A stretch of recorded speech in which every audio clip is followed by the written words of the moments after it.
అంటే ప్లీజ్ క్షమించాలి.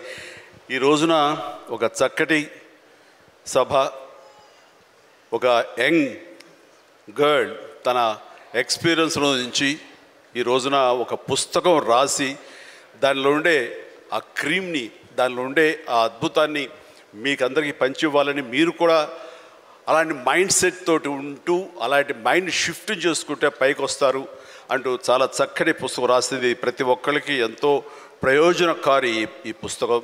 దీని ఆంతర్యాన్ని మీరు గ్రహించి దీన్ని అందరూ పాటించాలని కోరుకుంటూ, అండ్ ఈ రోజున మీరు పర్మిషన్ ఇస్తే ఒక విషయం, పెహల్గామ్లో జరిగినటువంటి ఒక దురదృష్టకరమైన సంఘటన, రాక్షసుల ముష్కరుల వాళ్ళ అకృత్యం, బలైపోయారు ఎంతోమంది, 28-29 మంది. ఈ సందర్భంలో మన రాష్ట్రం నుంచి ఒక 2 యువకులు వాళ్ళకి బలైపోయారు. అండ్ ఇది చాలా దురదృష్టకరమైన సంఘటన.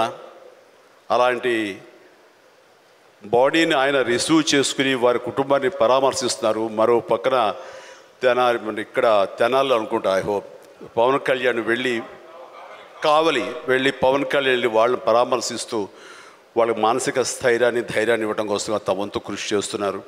అండ్ వీళ్ళు చేసినటువంటి ఈ ప్రయత్నాన్ని మనస్ఫూర్తిగా నేను అభినందిస్తూ, అలాగే ఆ కుటుంబం 50 మందికి, అలాగే ఇతర రాష్ట్రాల్లో ప్రాణాలు అర్పించినటువంటి ప్రతి ఒక్కరికి హృదయపూర్వక నా కండోలెన్సెస్ని, సానుభూతిని తెలియజేస్తూ వాళ్ళ ఆత్మశాంతి చేకూరాలని సభాముఖంగా నేను కోరుకుంటున్నాను.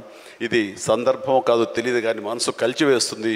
ఇలా మీతో షేర్ చేసుకుంటే కొంచెం ఊరట లభిస్తుందని వారి సమక్షంలో నేను తెలియజేసుకుంటున్నాను. నేను రావటానికి ముందు మీరు ఏమైనా సంతాపాన్ని తెలిపారమ్మా?